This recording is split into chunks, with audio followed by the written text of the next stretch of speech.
Hi friends, welcome back to Rekha Channagiri YouTube channel. ಎಲ್ಲರೂ ಹೇಗಿದ್ದೀರಾ? I hope ಎಲ್ಲರೂ ಚೆನ್ನಾಗಿದ್ದೀರಾ ಅಂದ್ಕೊಂಡಿದ್ದೀನಿ. ಫ್ರೆಂಡ್ಸ್, ಇವತ್ತು ಬೆಳಗ್ಗೆ ಬ್ರೇಕ್ಫಾಸ್ಟ್ಗೆ ರಾಗಿ ಮಸಾಲ ರೊಟ್ಟಿ ಮಾಡಿದ್ದೆ. ನಾನು ಕೆಲವೊಂದು ಐಟಮ್ಸ್ಗಳನ್ನ ಲಿಸ್ಟ್ ಮಾಡಿ ಇಟ್ಕೊಂಡಿದ್ದೀನಿ, ನನ್ನ ಯೂಟ್ಯೂಬ್ ಫ್ಯಾಮಿಲಿಗೆ ಯಾವುದೆಲ್ಲ ರೆಸಿಪಿಗಳನ್ನ ತೋರಿಸ್ಬೇಕು ಅನ್ನೋದನ್ನು. ಫ್ರೆಂಡ್ಸ್, ಇತ್ತೀಚೆಗೆ ನನಗೆ ಕೆಲವೊಬ್ರು ಸಬ್ಸ್ಕ್ರೈಬರ್ಸ್ ಸಿಕ್ಕಾಗ ಹೇಳ್ತಾರೆ, ಚನ್ನಗಿರಿಗೆ ಹೋದಾಗ, ಮೇಡಮ್ ಎಲ್ಲ ರೆಸಿಪಿಗಳು ನೋಡ್ತೀವಿ, ಬಟ್ ಕೆಲವೊಂದು ರೆಸಿಪಿಗಳು ತುಂಬ ಐಟಮ್ಸ್ ಹಾಕ್ತೀರಾ, ನಮಗೆ ಮಾಡೋಕ್ಕೆ ಬರಲ್ಲ, ಸಿಗಲ್ಲ. ಕೆಲವೊಂದು ಬ್ಯಾಚುಲರ್ ಅವರು ಮಾಡೋಂತಹ ರೆಸಿಪಿಗಳನ್ನ ತೋರಿಸಿ ಅಂತ. ಫ್ರೆಂಡ್ಸ್, ನೆಕ್ಸ್ಟು ಬ್ಯಾಚುಲರ್ ರೆಸಿಪಿಗಳನ್ನ ಸಹಿತ ನಾನು ಹಾಕ್ತೀನಿ. ಇಲ್ಲಿ ನೋಡಿ, ರೊಟ್ಟಿ ತುಂಬ ಚೆನ್ನಾಗಿತ್ತು. ಇವಾಗ ಅದಕ್ಕೆ ಕಾಂಬಿನೇಷನ್ ಆಗಿ ಕಾಯಿ ಚಟ್ನಿ ಮಾಡ್ಕೊತಾ ಇದ್ದೀನಿ. ಫ್ರೆಂಡ್ಸ್, ಕಾಯಿ ಚಟ್ನಿ ಯೂಶ್ವಲಿ ಎಲ್ಲರಿಗೂ ಗೊತ್ತಿರುತ್ತೆ ಯಾವ ರೀತಿ ಮಾಡೋದು ಅಂತ. ಫ್ರೆಶ್ ಆಗಿ ನಾನು ಕಾಯಿನ ಇಟ್ಕೊಂಡಿದ್ದೀನಿ. ಕಾಯಿಗೆ ಸ್ವಲ್ಪ ಸ್ಪೈಸಿ ಇರಬೇಕು ಚಟ್ನಿ, ಹಾಗಾಗಿ ಹಸಿಮೆಣಸಿಕಾಯಿ, ಬೆಳ್ಳುಳ್ಳಿ ಮತ್ತು ಕಡಲೆ, ಸ್ವಲ್ಪ ಉಪ್ಪನ್ನು ಹಾಕ್ಬಿಟ್ಟು ನಾನಿಲ್ಲಿ ಸ್ವಲ್ಪ ತರಿಯಾಗಿ ರುಬ್ಕೋತೀನಿ. ಫ್ರೆಂಡ್ಸ್, ಯಾವಾಗಲೂ ರಾಗಿ ರೊಟ್ಟಿಗೆ ಅಥವಾ ರಾಗಿ ತಾಳಿಪಟ್ಟಿಗೆ, ಮಸಾಲ ರೊಟ್ಟಿಗೆ ಚಟ್ನಿ ತುಂಬ ಸ್ಮೂತಾಗಿ, ಈಗ ಈ ಹೋಟೆಲ್ ಸ್ಟೈಲಲ್ಲಿ ತುಂಬ ಸ್ಮೂತಾಗಿ ಮಾಡ್ತಾರಲ್ಲ ಆ ರೀತಿ ಇರಬಾರ್ದು, ಸ್ವಲ್ಪ ತರಿಯಾಗಿರಬೇಕು. ನಾವು ಮನೇಲಿ ಮಾಡ್ಕೊಂಡಾಗ ಸ್ವಲ್ಪ ಉಪ್ಪು ಖಾರ ಎಲ್ಲ ಸ್ವಲ್ಪ ಮುಂದೆ ಹಾಕಿ ಮಾಡಿಕೊಂಡ್ರೆ ತುಂಬ ಚೆನ್ನಾಗಿರುತ್ತೆ. ಹೋಟೆಲಲ್ಲಿ ಅಂದರೆ ಒಂದೊಂದು ಕಸ್ಟಮರಿಗೆ ಒಂಥರ ಅವರು ಎಲ್ಲ ಥರ ಅಡ್ಜಸ್ಟ್ ಆಗಬೇಕಲ್ಲ, ಸ್ವಲ್ಪ ಸೊಪ್ಪಾಗಿ ಮಾಡಿರ್ತಾರೆ. ಇಲ್ಲಿ ನೋಡಿ, ಕೊನೆಗೆ ಚಟ್ನಿ ಎಲ್ಲ ನಾನು ರುಬ್ಬಿ ಆದಮೇಲೆ ಕೊತ್ತಂಬರಿ ಸೊಪ್ಪು ಹಾಕಿಬಿಟ್ಟು ಜಸ್ಟ್ ಒಂದು ಪಲ್ಸನ್ನು ಮಾಡಿದ್ದೀನಿ, ಆ ಗ್ರೀನಿಶ್ ಫ್ಲೇಕ್ಸ್ ಕಾಣಬೇಕು ಅಂತ. ಸೊ ಇಲ್ಲಿಗೆ ನಮ್ಮ ಚಟ್ನಿ ರೆಡಿ ಆಗಿದೆ. ಇದಕ್ಕೆ ನಾನು ಯಾವುದೇ ರೀತಿ ಒಗ್ಗರಣೆನ ಹಾಕಿಲ್ಲ, ಆದಷ್ಟು ಸ್ವಲ್ಪ ಆಯಿಲ್ ಇಂಟೇಕ್ ಕಡಿಮೆ ಮಾಡಬೇಕಲ್ವ, ಹಾಗಾಗಿ. ಫ್ರೆಂಡ್ಸ್ ನೋಡಿ, ಇದು ರಾಗಿ ಮುದ್ದೆ. ನೆನ್ನೆ ನೈಟ್ ನಾನು ಸ್ವಲ್ಪ ಬೇಕು ಅಂತಲೇ ಎರಡು ರಾಗಿ ಮುದ್ದೆನ ಚಿಕ್ಕದು ಜಾಸ್ತಿ ಮಾಡಿಟ್ಟಿದ್ದೆ. ಏನಕ್ಕೆ ಅಂದರೆ ತಾಳಿಪಟ್ಟು ಅಥವಾ ರಾಗಿ ಮಸಾಲೆ ರೊಟ್ಟಿ ಮಾಡೋದಕ್ಕೆ. ಅದಕ್ಕೆ ನಾನು ಸಮ ಪ್ರಮಾಣದಲ್ಲಿ ರಾಗಿ ಹಿಟ್ಟು ಮತ್ತು ಅಕ್ಕಿ ಹಿಟ್ಟನ್ನು ಹಾಕ್ಕೊಂಡಿದ್ದೀನಿ. ಈ ಎರಡು ಹಿಟ್ಟು ಮನೆಯಲ್ಲೇ ತಯಾರಿಸಿರುವಂಥದ್ದು, ಚೆನ್ನಾಗಿ ತೊಳೆದ್ಬಿಟ್ಟು ಬಿಸಿಲಿಗೆ ಒಣಗಿಸ್ಬಿಟ್ಟು ಮಿಲ್ ಮಾಡಿಸ್ಕೊಂಡು ಬಂದಿರೋದು. ಆ ಹಿಟ್ಟಿಗೆ ಸ್ವಲ್ಪ ಜೀರಿಗೆ ಹಾಕಿದ್ದೀನಿ. ಜೀರಿಗೆ ಹಾಕಲೇಬೇಕು ಫ್ರೆಂಡ್ಸ್, ಫ್ಲೇವರ್ ತುಂಬ ಚೆನ್ನಾಗಿರುತ್ತೆ. ಇಲ್ಲಿ ಯಥೇಚ್ಛವಾಗಿ ಸಬ್ಬಸಿಗೆ ಸೊಪ್ಪು, ಕೊತ್ತಂಬರಿ ಸೊಪ್ಪು, ಒಂದು ಸೌತೆಕಾಯಿನ ತುರ್ಕೊಂಡು ಇಟ್ಕೊಂಡಿದ್ದೀನಿ. ಹಾಗೆ ರೀತಿ ಜಾಸ್ತಿ ಈರುಳ್ಳಿ, ಚಿಕ್ಕದಾಗಿ ಚಾಪ್ ಮಾಡ್ಕೊಂಡಿರೋವಂಥ ಈರುಳ್ಳಿ ತುಂಬ ಜಾಸ್ತಿ ಹಾಕಬೇಕು ಫ್ರೆಂಡ್ಸ್. ಎಷ್ಟು ಈರುಳ್ಳಿ ಮತ್ತು ಸಬ್ಬಸಿಗೆ ಸೊಪ್ಪು, ಕೊತ್ತಂಬರಿ ಸೊಪ್ಪು ಹಾಕ್ತೀರಾ ಮಸಾಲೆ ರೊಟ್ಟಿ ಅಷ್ಟು ಟೇಸ್ಟ್ ಬರುತ್ತೆ. ರುಚಿಗೆ ಸ್ವಲ್ಪ ಕಾಯಿ ತುರಿ ನಾನು ಗ್ರೇಟ್ ಮಾಡ್ಕೊಂಡಿದ್ದೀನಿ. ಖಾರಕ್ಕೆ ತಕ್ಕಷ್ಟು ಸ್ವಲ್ಪ ಮೆಣಸಿಕಾಯಿನ ಚೆನ್ನಾಗಿ ಚಾಪ್ ಮಾಡಿ ಹಾಕಿದ್ದೀನಿ. ಮಕ್ಕಳಿದ್ದಾರೆ ತಿನ್ನಲ್ಲ ಅನ್ನೋದಾದರೆ ನೀವು ಹಸಿಮೆಣಸಿಕಾಯಿನ ಸ್ಕಿಪ್ ಮಾಡ್ಕೋಬೋದು, ಬಟ್ ಯಾವುದೇ ರೀತಿ ಖಾರ ಪುಡಿ ಮತ್ತು ಮೆಣಸನ್ನು ಹಾಕೋಬೇಡಿ. ಅಂಥ ಟೈಮಲ್ಲಿ ಚಟ್ನಿನ ಸ್ವಲ್ಪ ಸ್ಪೈಸಿ ಮಾಡ್ಕೊಳ್ಳಿ.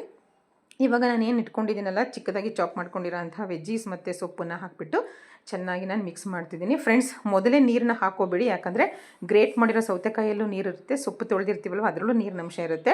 ಮುದ್ದೆ ಆಲ್ರೆಡಿ ಸ್ವಲ್ಪ ಸ್ಮೂತಾಗಿರುತ್ತೆ, ನೋಡಿಕೊಂಡು ನೀವು ಮಿಕ್ಸ್ ಮಾಡ್ಕೊಳ್ಳಿ. ನಾನಿಲ್ಲಿ ಸ್ವಲ್ಪ ಬಿಸಿನೀರನ್ನು ಹಾಕ್ಕೊಂಡು ಮಿಕ್ಸ್ ಮಾಡಿಕೊಂಡೆ. ಲಾಸ್ಟಿಗೆ ತಣ್ಣೀರು ಹಾಕಬಾರ್ದು ಫ್ರೆಂಡ್ಸ್, ಸ್ವಲ್ಪ ಬೆಚ್ಚಗಿರೋ ನೀರನ್ನು ಹಾಕಬೇಕು. ನಾನಿವಾಗ ಅದನ್ನು ರೆಡಿ ಮಾಡಿ ಇಟ್ಕೊಂಡಿದ್ದೀನಿ ಮಸಾಲೆ ರೊಟ್ಟಿಗೆ. ಇಲ್ಲಿ ಮಕ್ಕಳಿಗೆ ಸ್ಕೂಲಿಗೆ ಟೈಮ್ ಆಗ್ತಿದೆ, ಹಾಗಾಗಿ ನಾನು ಇವಾಗ ತಟ್ಕೋಬೇಕು ಯಾವುದನ್ನು ಮಸಾಲೆ ರೊಟ್ಟಿನ. ಅದಕ್ಕೆ ನಾನು ಹೋಳಿಗೆ ಮಾಡೋಂಥ ಪೇಪರ್ ಬರುತ್ತಲ್ಲ, ಸೊ ಎಲ್ಲ ಕಡೆ ಸಿಗುತ್ತೆ ಇದು ಹೋಳಿಗೆ ಮಾಡೋ ಪೇಪರು, ಅಥವಾ ಬಾಳೆ ಎಲೆ ಇದ್ರೂ ತುಂಬ ಚೆನ್ನಾಗಿ ಬರುತ್ತೆ. ನಾನು ಅದನ್ನು ಈಗ ನೀಟಾಗಿ ತೊಳ್ಕೊಂಡು ಒರೆಸ್ಕೊಂಡು ಡ್ರೈ ಮಾಡಿ ಇಟ್ಕೊಂಡಿದ್ದೀನಿ. ಈಗ ನೋಡಿ, ನಾನು ಇನ್ನೊಂದು ಸತ ಒಂದು 5 ಮಿನಿಟ್ಸ್ ಬಿಟ್ಟಿದ್ದೆ, ಹಾಗಾಗಿ ಮಿಕ್ಸ್ ಮಾಡ್ತಾಯಿದ್ದೀನಿ. ಫ್ರೆಂಡ್ಸ್, ನಾವು ಕಲಿಸ್ಕೋಬೇಕಾದ್ರೆ ಸ್ವಲ್ಪ ನೋಡಿಕೊಂಡು ಮೀಡಿಯಮ್ ಕನ್ಸಿಸ್ಟೆನ್ಸಿಗಿರಬೇಕು. ಯಾಕೆಂದರೆ ನೀವೇನು ತವ ಎಲ್ಲ ಇಟ್ಟಿರ್ತೀರಲ್ವ, ಅದೆಲ್ಲ ಸ್ವಲ್ಪ ಕಾಯೋವರೆಗೂ ನೀರು ಬಿಟ್ಕೊಂಡ್ಬಿಡುತ್ತೆ ಇದು. ಹಾಗಾಗಿ ನಾನು ಕಲಿಸ್ಕೋಬೇಕಾದ್ರೆ ಸ್ವಲ್ಪ ಗಟ್ಟಿ ಕಲಿಸ್ಕೊಂಡಿದ್ದೆ. ಒಂದು 5 ಮಿನಿಟ್ಸ್ ಒಳಗಡೆ ಇದನ್ನು ಸ್ವಲ್ಪ ವಾಟರ್ ರಿಲೀಸ್ ಆಗಿದೆ ನೋಡಿ. ನನಗಿವಾಗ ಪರ್ಫೆಕ್ಟ್ ಕನ್ಸಿಸ್ಟೆನ್ಸಿಯಲ್ಲಿ ನಾನು ಮಸಾಲೆ ರೊಟ್ಟಿನ ನಾನಿವಾಗ ತಟ್ಕೋಬೋದು. ಇವಾಗ ನೋಡಿ, ನಾನು ಪೇಪರ್ ರೆಡಿ ಮಾಡ್ಕೊಂಡಿದ್ದೀನಿ. ಆಲ್ರೆಡಿ ನಂದು ತವ ಕಾಯ್ತಾ ಇದೆ. ಸ್ವಲ್ಪ ಆಯಿಲನ್ನು ನಾನು ಡಿಪ್ ಮಾಡ್ಕೋತಾ ಇದ್ದೀನಿ ಕೈಯಿಗೆ, ಮತ್ತು ಅದೇನು ನಾನು ತೊಗೊಂಡಿದ್ದೀನಲ್ವ ಹೋಳಿಗೆ ಪ್ರೆಸ್ ಮಾಡೋವಂಥ ಎಲೆ, ಅದಕ್ಕೆ ನಾನು ನೀಟಾಗಿ ಸ್ವಲ್ಪ ಆಯಿಲನ್ನು ಡಿಪ್ ಮಾಡ್ಕೊಂಡಿದ್ದೀನಿ. ಫ್ರೆಂಡ್ಸ್, ಇದು ಅಡ್ಜಸ್ಟ್ ನೀವು ಯಾವ ರೀತಿ ಇದನ್ನು ಪ್ರಾಕ್ಟೀಸ್ ಮಾಡ್ಕೊತೀರ ಅದ್ರ ಮೇಲೆ ಡಿಪೆಂಡ್ ಆಗುತ್ತೆ. ಇಲ್ಲಾಂದರೆ ತುಂಬ ಅಂಟು ಬಿಡುತ್ತೆ ಎಲೆಗೆ ಮತ್ತು ಕೈಗೆ, ತುಂಬ ಆಯಿಲ್ ಯೂಸ್ ಆಗುತ್ತೆ. ಸೊ ಆದಷ್ಟು ನೋಡಿಕೊಂಡು ಪ್ರಾಕ್ಟೀಸ್ ಮಾಡ್ಕೊಳ್ಳಿ. ಇದೆಲ್ಲ ಹೆಲ್ತಿಗೆ ತುಂಬ ಒಳ್ಳೆಯದು ಫ್ರೆಂಡ್ಸ್. ರಾಗಿಯಲ್ಲಿ ಐರನ್ ಇರುತ್ತೆ, ಕ್ಯಾಲ್ಶಿಯಂ ಇರುತ್ತೆ, ಯಥೇಚ್ಛವಾಗಿ ಮ್ಯಾಗ್ನೀಷಿಯಮ್ ಇರುತ್ತೆ. ಇವತ್ತಿನ ಕಾಲದ ನಮ್ಮ ಈ ಸ್ಟ್ರೆಸ್ ಲೈಫಿಗೆ ಇದೆಲ್ಲ ನಮಗೆ ತುಂಬ ಇಂಪಾರ್ಟೆಂಟು. ಆದಷ್ಟು ಮಕ್ಕಳಿಗೆ ಈ ರೀತಿ ಹೆಲ್ತಿಯಾಗಿರುವಂತಹ ಬ್ರೇಕ್ಫಾಸ್ಟ್ಗಳನ್ನ ಮಾಡಿಕೊಡಿ. ಇದು ಆ್ಯಕ್ಚುಲಿ ನಮ್ಮ ಮಕ್ಕಳು ಲಂಚ್ ಬಾಕ್ಸ್ಗೂ ತೊಗೊಂಡೋದ್ರು. ಬೆಳಿಗ್ಗೆನೇ ಇದನ್ನು ತುಪ್ಪ ಮತ್ತು ಕಾಯಿ ಚಟ್ನಿ ಜೊತೆ ಸರ್ವ್ ಮಾಡಿದ್ದೆ, ಅದನ್ನು ಅವರು ತಿಂದುಬಿಟ್ಟು ಹೋದರು. ಕೆಲವೊಂದು ಮಕ್ಕಳಿಗೆ ಮುದ್ದೆ ಊಟ ಮಾಡಲ್ಲ, ರಾಗಿ ದೋಸೆ ತಿನ್ನಲ್ಲ, ಇಡ್ಲಿ ತಿನ್ನಲ್ಲ ಅನ್ನೋರಿಗೆ ಈ ರೀತಿ ಯಥೇಚ್ಛವಾಗಿ ನೀವು ತರಕಾರಿನ ಹಾಕಿಬಿಟ್ಟು ಮಸಾಲೆ ರೊಟ್ಟಿ ಮಾಡಿಕೊಟ್ರೆ ತುಂಬ ಚೆನ್ನಾಗಿ ತಿಂತಾರೆ. ಸ್ವಲ್ಪ ನಖರ ಮಾಡ್ತಾರೆ ಫಸ್ಟಿಗೆ, ಅದೊಂದು ಸ್ವಲ್ಪ ಕಪ್ಪಗಿರುತ್ತೆ ಅಂತ. ಬಟ್ ಫ್ರೆಂಡ್ಸ್, ನಾನು ನಿಮ್ಮ ಹತ್ರ ಏನು ತಾಯಂದ್ರಿಗೆ ರಿಕ್ವೆಸ್ಟ್ ಮಾಡ್ಕೊತೀನಿ ಅಂದರೆ, ಆದಷ್ಟು ಮಕ್ಕಳಿಗೆ ಸ್ವಲ್ಪ ರೈಸನ್ನು ಕಡಿಮೆ ಮಾಡಿ. ಒಂದು ಟೈಮ್ ಓಕೆ, ಬಟ್ ಇತ್ತೀಚಿನ ಬ್ಯುಸಿ ಲೈಫಲ್ಲೋ ಅಥವಾ ಯಾವಾಗಲೂ ಫೋನಲ್ಲಿ ಬ್ಯುಸಿ ಇರೋದ್ರಿಂದ ನೀವು ಬರೀ ಚಿತ್ರಾನ್ನ, ಪಲಾವು, ಮೊಸರನ್ನ ಬರೀ ಇಂಥದ್ದೇ ಮಾಡಿ, ಟೊಮೆಟೊ ಬಾತು, ರೈಸ್ ಐಟಮ್ಸ್ನೇ ಮಾಡಿ ಕಳಿಸ್ತೀರಾ. ಸ್ವಲ್ಪ ಅವಾಯ್ಡ್ ಮಾಡಿ ಆದಷ್ಟು. ನಾನು ಎಲ್ಲ ತಾಯಂದರು ಅಂತ ಹೇಳಲ್ಲ, ಆಲ್ಮೋಸ್ಟ್ ಸ್ವಲ್ಪ ಕಡಿಮೆ ಮಾಡಿ ಅಂತ ಹೇಳ್ತೀನಿ. ನೋಡಿ ಎಷ್ಟು ಚೆನ್ನಾಗಿ ನಾನು ಇಷ್ಟು ತೆಳುವಾಗಿ ನಾನು ನನ್ನ ಬೆರಳಿನ ಸಹಾಯದಿಂದ ತಟ್ಕೋತಾ ಇದ್ದೀನಿ. ನೀವು ಫಸ್ಟೇ ನೋಡಿರ್ಬೋದು, ನಾನು ಒಂದೇ ಸತಿ ಆಯಿಲನ್ನು ಅಪ್ಲೈ ಮಾಡ್ಕೊಂಡಿದ್ದು. ಮೊದಲು ಒಂದು ರೊಟ್ಟಿಗೆ ನೀವು ಆಯಿಲ್ ಅಪ್ಲೈ ಮಾಡ್ಕೊಳ್ಳಿ, ಮಸಾಲ ರೊಟ್ಟಿಗೆ. ಆಮೇಲೆ ನೆಕ್ಸ್ಟ್ ಎಲ್ಲ ನಿಮ್ಮ ಫಿಂಗರ್ಸ್ನ ವಾಟರಲ್ಲಿ ಡಿಪ್ ಮಾಡಿಕೊಂಡು ನೀವು ತಾಳಿಪಟ್ಟನ್ನು ತಟ್ಬೋದು. ನಾನು ಮಧ್ಯದಲ್ಲಿ 4 ಹೋಲ್ ಮಾಡ್ತಾಯಿದ್ದೀನಿ, ಯಾಕಂದರೆ ಕ್ರಿಸ್ಪಿಯಾಗಿ ಚೆನ್ನಾಗಿ ಆ ಹೋಲ್ ಮಧ್ಯೆ ನಾವು ಎಣ್ಣೆ ಹಾಕಿ ತವಾದ ಮೇಲೆ ಬೇಯಿಸಿದ್ರೆ ತುಂಬ ಚೆನ್ನಾಗಿ ಕ್ರಿಸ್ಪಿಯಾಗಿ ಬರುತ್ತೆ. ಫ್ರೆಂಡ್ಸ್, ರೊಟ್ಟಿ ಅಂತೂ ಹೇಳೋದೇ ಬೇಡ. ನೋಡಿ ಎಷ್ಟು ಕಲರ್ಫುಲ್ಲಾಗಿ ಕಾಣಿಸ್ತಾ ಇದೆ, ಡಿಸೈನಾಗಿ ಕಾಣಿಸ್ತಾ ಇದೆ. ತಿಂತಾ ಇದ್ದರೆ ಆ ಈರುಳ್ಳಿ ಕ್ರಂಚು ಮತ್ತು ಸೊಪ್ಪಿನ ಘಮ, ಮಧ್ಯ ಮೆಣಸಿಕಾಯಿ ಘಾಟು ತುಂಬ ಚೆನ್ನಾಗಿ ಬರ್ತಾಯಿತ್ತು. ನೋಡಿ ಈಗ ಎಣ್ಣೆ ಹಂಚು ಕಾದಿದೆ. ಇವಾಗ ನಾನು ನಿಧಾನಕ್ಕೆ ಹಾಕ್ತಾಯಿದ್ದೀನಿ. ಅವಸರ ಮಾಡ್ಕೋಬಾರ್ದು ಫ್ರೆಂಡ್ಸ್. ಇವೆಲ್ಲ ಅವಸರಕ್ಕೆ ಅಥವಾ ನಿಮ್ಮ ಗಡಿಬಿಡಿಗೆ ಆಗುವಂಥ ತಿಂಡಿಗಳೆಲ್ಲ ನಮ್ಮ ಹೆಲ್ತಿ ಫುಡ್ಗಳು, ನಮ್ಮ ಟ್ರೆಡಿಷನ್ ಫುಡ್ಗಳಿಗೆ ಸ್ವಲ್ಪ ಪೇಷನ್ಸ್ ಬೇಕು, ಟೈಮ್ ಬೇಕು. ಸೊ ನಾನಿಲ್ಲಿ ಮೊದಲನೇದಾಗಿ ಮಕ್ಕಳಿಗೆ ಬಾಕ್ಸಿಗೆ ಮತ್ತು ತಿನ್ನೋದಕ್ಕೆ ಮಾಡಿಕೊಡ್ತಾಯಿದ್ದೀನಿ. ಆಮೇಲೆ ನಾವು ಬಿಸಿ ಮಾಡ್ಕೋತೀವಿ ಮಕ್ಕಳನ್ನೆಲ್ಲ ಸ್ಕೂಲಿಗೆ ಕಳಿಸ್ಬಿಟ್ಟು. ನಾನು ಸ್ವಲ್ಪ ಇವಾಗ ನನಗೆ ವೆಕೇಷನ್ ಇರೋದ್ರಿಂದ ಕಾಲೇಜು, ಇಂಥ ರೆಸಿಪಿಗಳನ್ನೆಲ್ಲ ಮಾಡೋದಕ್ಕೆ ನನಗೂ ತುಂಬ ಹೆಲ್ಪ್ ಆಗ್ತಾಯಿದೆ. ಸೊ ನಿಮಗೂ ಒಳ್ಳೊಳ್ಳೆ ಟ್ರೆಡಿಷನ್ ಫುಡ್ಡನ್ನು ನಾನು ವಿಡಿಯೋ ಮಾಡಿ ತೋರಿಸ್ತಾ ಇದ್ದೀನಿ.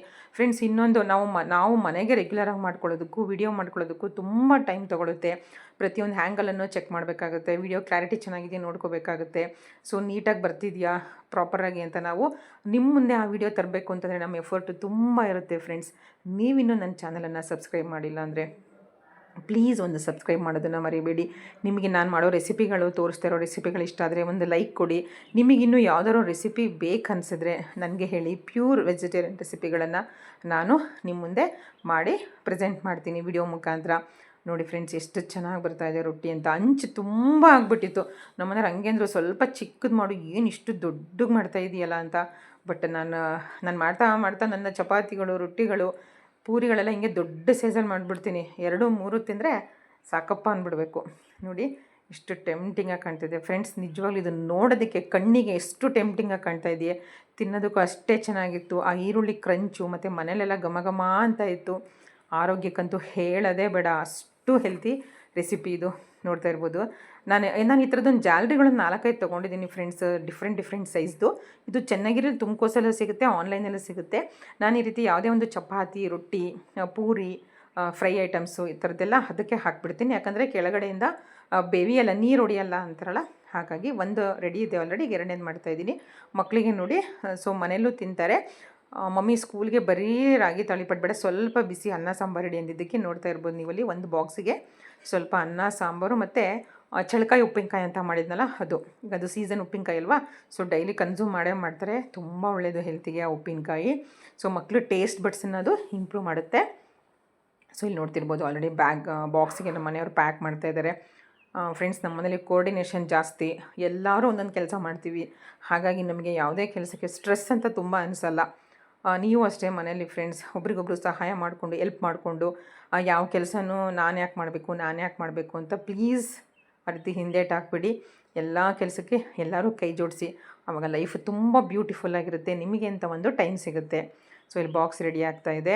ನೀವು ನೋಡ್ತಿರ್ಬೋದು ನಾನು ಯಾವ ರೀತಿ ಬಾಕ್ಸನ್ನು ಮಕ್ಕಳಿಗೆ ಪ್ಯಾಕ್ ಮಾಡ್ತೀನಿ ಅಂತ. ಕೇಳ್ತಾ ಇರ್ಬೋದು ನೀವು, ಪ್ರತಿಯೊಂದು ವೀಡಿಯೋದಲ್ಲೂ ಲಂಚ್ ಬಾಕ್ಸನ್ನು ಹಾಕ್ತೀರಾ ಪ್ಯಾಕ್ ಮಾಡೋದನ್ನು ಅಂತ. ಏನಿಲ್ಲ ಫ್ರೆಂಡ್ಸ್, ನಿಮಗೊಂದು ಐಡಿಯಾ ಬರಲಿ, ಇರುತ್ತೆ ನಿಮಗೆ ಐಡಿಯಾ, ಬಟ್ ಯಾವ ರೀತಿ ನಾವು ಬ್ಯಾಲೆನ್ಸ್ ಆಗಿ ಮಕ್ಕಳಿಗೆ ಬಾಕ್ಸನ್ನು ಪ್ಯಾಕ್ ಮಾಡ್ಬೋದು ಅನ್ನೋದನ್ನು ತೋರಿಸೋದಷ್ಟೇ ನನ್ನ ಒಂದು ಸ್ಮಾಲ್ ಉದ್ದೇಶ. ಇಲ್ಲಿ ನೋಡಿ, ಮಕ್ಕಳು ಆಲ್ರೆಡಿ ಫಿನಿಶಿಂಗ್ ಸ್ಟೇಜಲ್ಲಿ ಬಂದಿದ್ದಾರೆ.